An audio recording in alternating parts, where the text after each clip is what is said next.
gratificante a gente voltar, retomar os nossos trabalhos, retomar os nossos estudos. Nós que nem sempre primamos pela constância nas nossas vidas, não digo da vida particular de cada um, porque a gente não sabe, mas se nós tivéssemos sido disciplinados na questão espiritual ao longo das muitas vidas, nós certamente não estaríamos aqui, né? Então dá para a gente dizer que esse atributo não é um dos atributos mais comuns e para os quais a gente dá mais importância. É muito comentado dentro do Espiritismo que quando Chico Xavier finalmente se defrontou com o guia espiritual dele, conta-se que foi numa cachoeira. Ele já vinha tendo uma convivência nas reuniões, nos trabalhos que ele fazia na casa espírita. Já sentia a presença de Emmanuel. Mas a primeira vez que ele viu Emmanuel frente a frente e dialogou com ele foi numa cachoeira. E ali Emmanuel propôs o trabalho para ele, né? Nós vamos fazer um trabalho juntos, etc. E Chico ficou indeciso se ele estaria capaz e perguntou para Emmanuel: mas o senhor acha que eu sou capaz de fazer isso? Falou: acho, mas você vai precisar de algumas qualidades, né? Ele perguntou: quais? Ele falou: disciplina, disciplina e disciplina. Essa passagem é preciosa para a gente entender, porque a maioria de nós acha que Chico Xavier era um privilegiado, que afinal de contas ele não tinha só a psicofonia, ele tinha praticamente todos os tipos de mediunidade. Ele passou 2 anos participando de sessões de materialização. Ele tinha um trabalho, um dom de cura muito destacado. É que o que ficou mais famoso foram os livros com justiça, porque é um trabalho primordial. Inclusive ele foi proibido e interrompido no seu trabalho de materialização por Emmanuel, exatamente a título de deixar claro que o trabalho dele era os livros.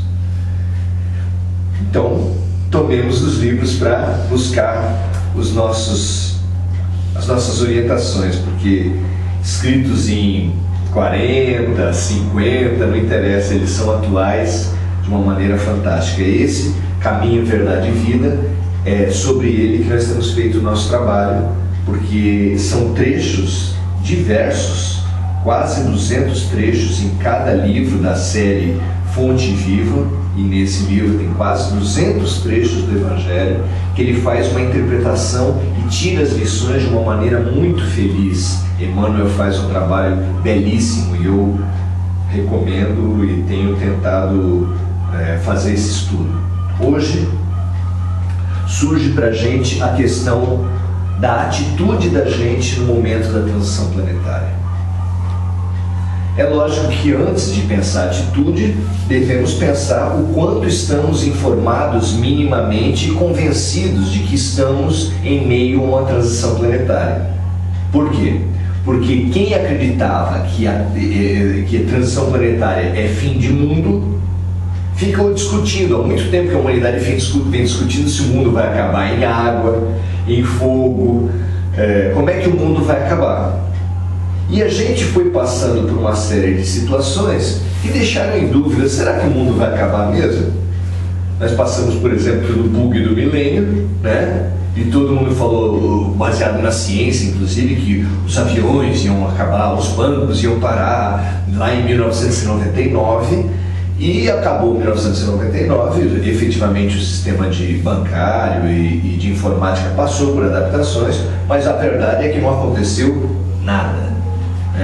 2012, todos nós sabemos que é mais próximo, né?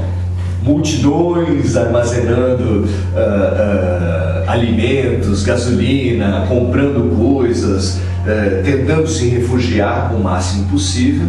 E o que aconteceu foi nada.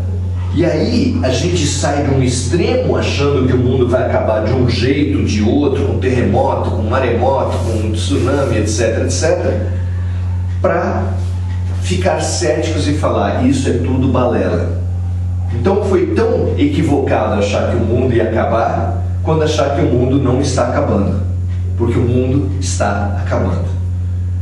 Por quê? Porque as interpretações dos textos sagrados, elas erram exatamente quando elas pensam na materialidade, elas pensam as palavras ao pé da letra.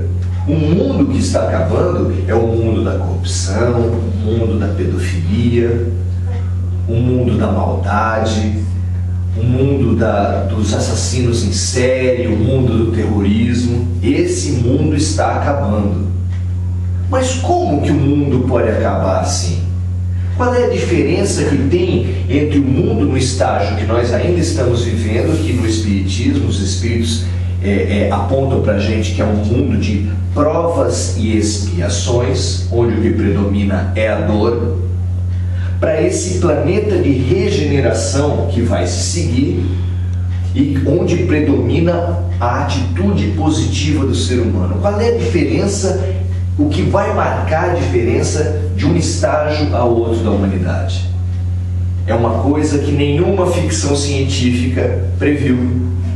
Interessante isso. Os filmes de ficção científica apontam o quê? Tecnologias muito revolucionárias no futuro, ou então o inverso, que depois de uma hecatombe mundial nós voltamos ao primitivismo, né? Todo mundo com nenhuma condição, uns brigando com os outros por causa da água, por causa do alimento, uma coisa ultra primitiva. É isso que a ficção científica humana consegue alcançar. Pois o Espiritismo, os Espíritos de Luz falam que o que vai marcar um mundo para o outro, o que vai fazer com que nós passemos de um mundo de dor para um mundo onde predomine o bem, são os seres humanos. São seres humanos melhores. O que vai melhorar a política? Seres humanos melhores.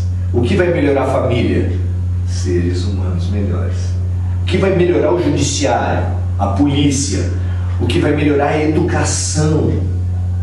Seres humanos. A saúde, né? A gente fica indignado com médicos que fazem próteses de silicone dos dedos para poder enganar o sistema digital para dizer que estão quando não estão. A gente fica abismado com professores que tomam atitudes equivocadas perante os seus alunos. A gente fica abismado com policiais que deturpam a sua missão.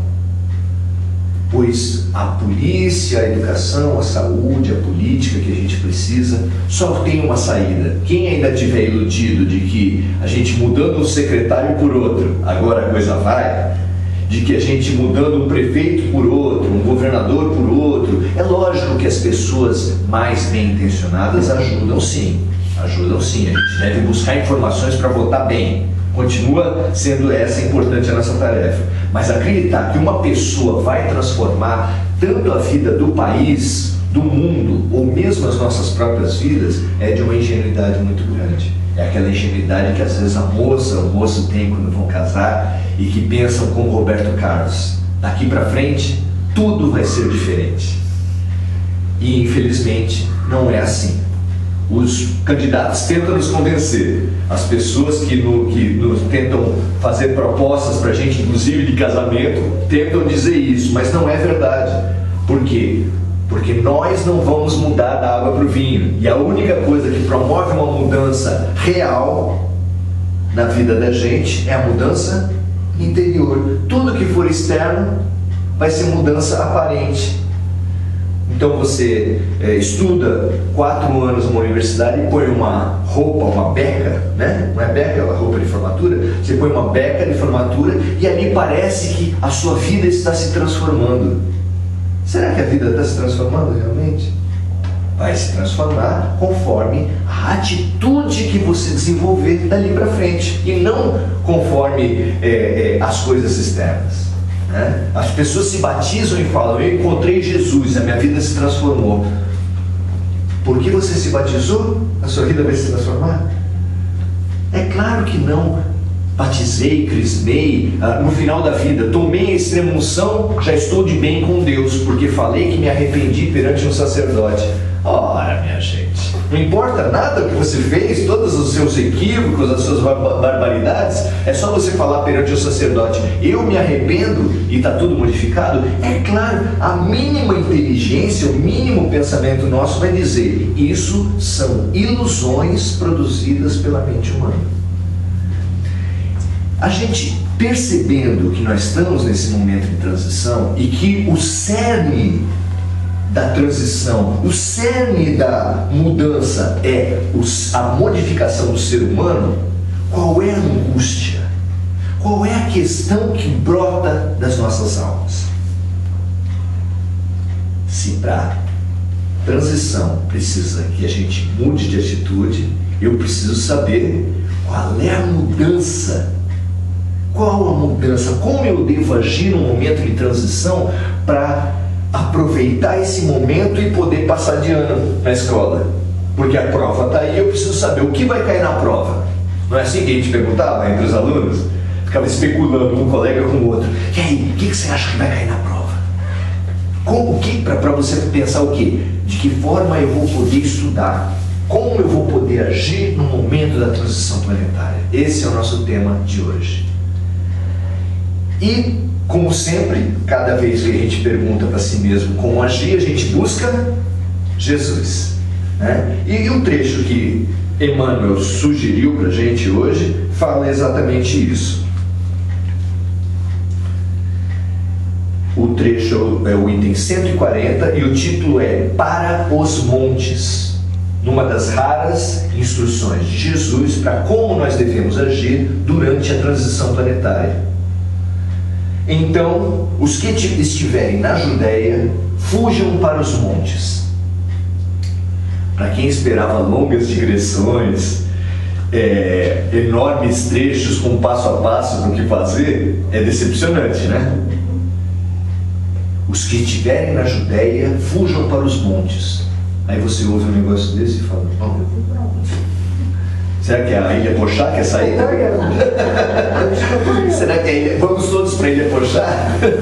Será que é isso? Lá no alto da Ilha Pochá, quem sabe, as nuvens vão se abrir, que a gente assistia lá antigamente no filme Os 10 Mandamentos, Moisés no alto do morro, e as nuvens se abriam e Deus falava com ele. Será que é isso que a gente espera do alto da Ilha Pochá? O que será que Jesus quis dizer? E então, os que estiverem na Judéia, fujam para os montes. É claro, como nós já tínhamos falado antes, que o entendimento do Evangelho está em buscar o simbolismo do que Jesus fala. E Emmanuel ajuda a gente a pensar. O que era a Judéia? Judéia era a região de Jesus.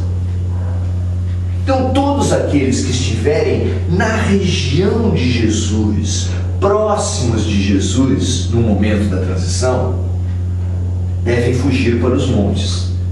Quem está próximo de Jesus? Essa é a primeira pergunta que a gente deve fazer. O que significa estar próximo de Jesus? Eu sou cristão, então eu estou próximo de Jesus. Será? Será que no mundo em que você ouve falar de padres pedófilos, de pastores que alguns, não estou generalizando, nem dos padres, muitos padres têm um trabalho exemplar. Francisco de Assis, no final das contas, era um padre. Papa Francisco também. Papa Francisco é um padre. Então a gente não pode generalizar, mas num mundo em que há padres pedófilos, você tem ainda o direito de dizer que só a filiação a uma religião cristã já te transforma em cristão? Num mundo em que há pastores que são mercenários, como o próprio Jesus anunciou que haveria pastores mercenários, mas que ele era um bom pastor, será que nós podemos generalizar que todos os pastores são mercenários? Claro que não, mas há sim pastores interesseiros e mercenários. Portanto, qual é a conclusão que a gente chega? Estar filiado a uma religião cristã não quer dizer sermos cristãos. estar recheado de símbolos à sua volta de cristianismo também não faz com que a pessoa está cheia de bandido. Todo dia aparece um bandido na televisão com uma cruzinha no pescoço. Então, o que será estarmos na Judéia no momento da transição? O que será estarmos próximos de Jesus no momento da transição? Será que só aqueles que forem anjos, aqueles que forem perfeitos, aqueles que estiverem amando como Jesus nos amou, amando universalmente, amando leprosos, prostitutas, ladrões? Será que nós precisaríamos amar como Jesus amou para podermos estar na região de Jesus? Se for essa a exigência, meus amigos, se for essa a exigência, acho que a gente pode desistir. Quem achar que já está amando como Jesus amou, a gente precisa comprar um espelho espiritual, porque a pessoa não está conseguindo nem se enxergar.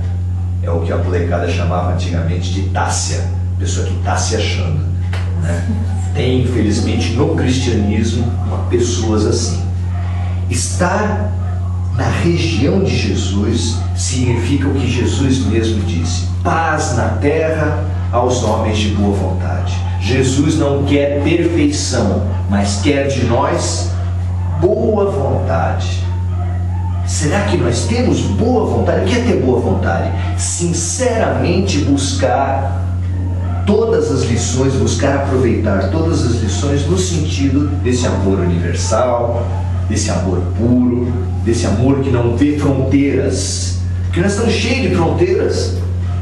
O Brasil hoje discute se o amor dos homossexuais é legítimo para uma criança, se os homossexuais podem ou não adotar uma criança. Isso quer dizer o quê? Que o amor do homossexual não é bom, não é puro. Vocês veem para onde a gente está indo? Nós fazemos fronteiras e começamos a generalizar os nossos preconceitos, colocando isso nas pessoas. Eu trabalho com adoção e eu posso dizer para vocês, o homossexual ele tem um pedido muito mais flexível em termos de idade, em termos de grupos de irmãos, do que o heterossexual. O heterossexual está muito mais ligado ao bebezinho, à pessoa clara, e o homossexual tem um pedido mais amplo. Ele aceita até 7 anos, 8 anos, coisa que outras pessoas não aceitam. Por que a gente colocar essa norma? Está hoje no Congresso um projeto de lei chamado o Estatuto da Família, que pretende proibir homossexuais de adotarem. Está para ser votado isso, gente. Isso, sabe por quê? Em nome de Deus. Assim como a redução da maioridade penal, também está para ser votado, e na justificativa só tem citações bíblicas. Não é interessante isso? Deus está sendo usado para a gente colocar os nossos meninos junto com bandidos. É interessante como a gente usa Deus para fazer praticamente o que a gente quiser, né? Então, o que é, no final das contas? Como a gente pode se aproximar? Se você estiver buscando, se você tiver uma atitude de buscar ser hoje melhor do que ontem e amanhã melhor do que hoje, que é o que Kardec falou dentro do Espiritismo, que o espírita não é um perfeito, não é um ser de luz, mas é uma pessoa que busca sinceramente a luz. No momento que a gente faz isso, que a gente buscar sinceramente a luz, é uma interpretação bem próxima do que Jesus terá pedido os homens e as mulheres de boa vontade. Mas e a segunda parte, esse negócio de fugir para os montes, que a gente brincou aqui, a Ilha Porchá, o Xixová é mais alto que a Ilha Porchá, quem sabe lá a gente consegue um lugar melhor, né, perante o mundo espiritual. O que será isso? A gente pode buscar a metáfora que Jesus buscou, porque ele muitas vezes usou, quase o tempo todo buscou metáforas. Usava a semeadura, usava a relação pai e filho, usava os objetos que tem numa casa para falar que a candeia deve ficar sobre o alqueire, não pode ficar sobre o alqueire, que é sobre uma prateleira, sobre um móvel. O objeto de luz não pode ficar debaixo do móvel. Quer dizer, o que ele queria dizer? Ele queria orientar os cristãos que o objeto de luz não deve ficar debaixo do móvel? Claro que não. Ele está dizendo para a gente alguma coisa simbólica, usando os objetos para simbolizar. Que símbolo pode ter num monte? Então vamos lá, é uma tentativa. Ninguém tem palavra final, especialmente no Espiritismo, ninguém tem palavra final sobre nada. Mas a gente pode fazer uma tentativa, que é o nosso exercício aqui. Quando a gente está no meio de uma multidão, todo mundo no mesmo plano, você enxerga muita coisa? Quando você está no meio de uma multidão, todo mundo no mesmo plano, você enxerga pouca gente. Principalmente eu que sou baixinha. Vai enxergar menos ainda. Mas vamos supor que todo mundo fosse da mesma altura e você estiver cercado de gente no meio de uma multidão. A multidão que você vai ver conta quantos? 3, 4, no máximo 5 pessoas estão à tua volta, apesar de você ter, por exemplo, numa saída de jogo de futebol, você poder ter 5.000 pessoas à sua volta, numa manifestação você poder ter 200.000 pessoas à sua volta. Se você tiver a mesma altura das pessoas, simbolicamente, você vai enxergar 5, 6. Quem é teu próximo? Teu próximo é aquele que você usa de misericórdia, segundo Jesus na parábola do bom samaritano. Aquele que você usa de misericórdia na tua vida é aquele por quem você reza. Você reza por quantas pessoas? 5, 10, 15 no máximo. Esses são os próximos. Por quê? Por que a gente só reza por poucas pessoas? Por que a gente só se envolve, só se afeta, só se mobiliza e só pede por poucas pessoas? Porque a gente está numa planície, a gente está no mesmo plano e não consegue enxergar muita coisa. Então, ir para um monte quer dizer o quê? Um monte, ir até um monte quer dizer ampliar a sua visão, olhar longe, olhar com amplas possibilidades. Na codificação, Kardec, ao tentar ensinar para a gente o que vem a ser a profecia, a capacidade de ver o futuro, ele fala: quem vê o futuro é como quem sobe num monte. Ele está olhando ali para baixo, tem uma estradinha, e está vendo que aquela pessoa está seguindo aquela estrada e que aqui, ó, tem uma ponte quebrada. E ele pode tranquilamente chegar para essa pessoa e falar assim: olha, não vá por aí, porque ali na frente o caminho vai ser interrompido. Por que ele está vendo isso? Ele está vendo porque ele está numa posição elevada. Nós, no momento que nós estamos numa posição elevada, a gente pode assumir o ponto de vista da eternidade, entender, nos aproximar de um ponto de vista que não fique naquele imediatismo, porque o imediatismo é o que leva um jovem para as drogas.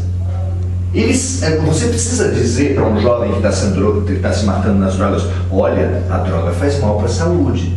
O que você acha se você falar isso para alguém que está se matando no crack? Vai adiantar alguma coisa? Ele não sabe que ele está se matando? Evidentemente ele sabe que está se matando. Mas ele está abdicando de futuro, abdicando de perspectiva espiritual pelo prazer imediato. Ele está deixando a perspectiva de longo prazo, a perspectiva da eternidade, pelo imediatismo.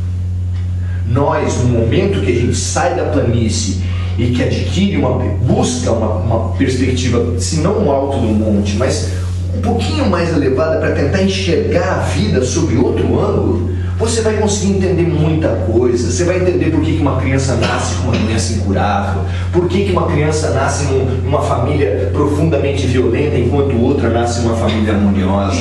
Por quê? A lei de causa e efeito, a abertura para você entender a vida sob outras encarnações, vai te fazer crescer para o passado e para o futuro, e você passa a entender, passa a ver e enxergar os fenômenos da vida como frutos de uma profunda justiça de Deus.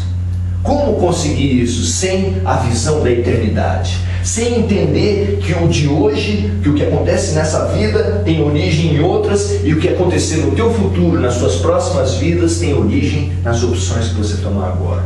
Como? Só com a lei de ação e reação e com as vidas sucessivas. Então, o que Jesus está falando, afinal de contas, que no momento da transição planetária, aqueles que estiverem buscando o ponto de vista, buscando sinceramente, buscando de boa vontade o ponto de vista de Jesus, a lei de Jesus, o mandamento de Jesus, que esses, no momento da transição, devem se refugiar. Ele fala, fujam para os montes. Nós devemos nos refugiar num lugar alto, num ponto de vista, buscar um ponto de vista alto para entender as coisas. Não se desesperar porque teve um terremoto no Haiti que matou 400 mil pessoas. Que teve uma tsunami na Indonésia que matou 250 mil pessoas. 250 mil é quase, sei lá, o Haiti é São Vicente inteira. Você imaginou? Se tivesse morrido, e lá não se tem certeza, porque é um país muito pouco estruturado, é possível que tenha morrido muito mais de 500 mil pessoas. A gente fica desesperado quando um avião bateu na Torre Gêmea e matou 2.500 pessoas. Com os cristãos sendo mortos pelo Estado Islâmico, a gente fica, meu Deus, que mundo é esse? E nem são um número muito grande, mas é o tipo de morte absurda que o ser humano está sendo levado a enfrentar. Então, nesses momentos todos, a gente pode achar que essas coisas são absurdas, que são ilógicas, que são o caos, que estamos finalmente no salve-se quem puder. Mas quando você busca um ponto de vista mais amplo, um ponto de vista da eternidade, você vai entender que não só o que as pessoas estão buscando hoje, que não só tem sentido os árabes hoje, pelo ponto de vista da vingança, tem sentido os árabes hoje acharem que o sentido da vida, que a vontade de Deus é matar cristãos? Por quê? Porque teve um passado, não muito longínquo, em que o líder espiritual dos cristãos falou que o sentido da vida dos cristãos é matar árabes. Por 13 cruzadas, vários exércitos da Europa saíram com a função de fazer o quê? Matar árabes. E era prometido para eles, sabe o que? Se matasse os árabes, os que morressem nas cruzadas, era prometido para eles o paraíso. Sabe o que é prometido para o árabe que mata ocidentais? Uma jihad, que é uma guerra santa, é prometido para eles o paraíso. Não é muita coincidência? A gente tem condição de entender muito mais, você entendendo que os fenômenos todos e a história toda está ligada. E está ligada por quê? Porque os personagens somos os mesmos. Os mesmos que passaram por determinadas situações estão vivendo hoje de novo. E os ódios, para quem não foi capaz de perdoar, para quem não foi capaz de se transformar e de se reciclar, os ódios permanecem e mandam na gente. Mandam na gente. Por isso é que é claro que aqueles que quiserem se transformar precisam sair dessa horizontalidade, precisam sair desse ponto de vista onde ninguém enxerga nada no seu fígado, raciocina com fígado, com ódio. Você é uma pessoa que quando pisa no seu pé você reage como? Você consegue contar até 10? Ou você bateu, levou? Quando alguém faz alguma coisa no trânsito, como é que você é? Nós precisamos saber se você é capaz de sair desse chão a chão, desse rame-rame, de sair do toma lá da cá, da cadeia de vinganças mútuas. Ora é um palestino que lança um míssil em Israel, ora, não, ao contrário, ora é Israel que lança um míssil na Palestina, ora é um palestino homem-bomba que passa a fronteira e que mata dezenas de pessoas num restaurante. Quando vai acabar com isso? Quando vai acabar com esse círculo de vinganças mútuas entre você e teu vizinho, entre você e tua sogra, entre você e as pessoas que você antipatiza do nada? As pessoas que você antipatiza do nada são heranças de vidas anteriores e você está perpetuando um padrão violento. Quando você vai se libertar disso?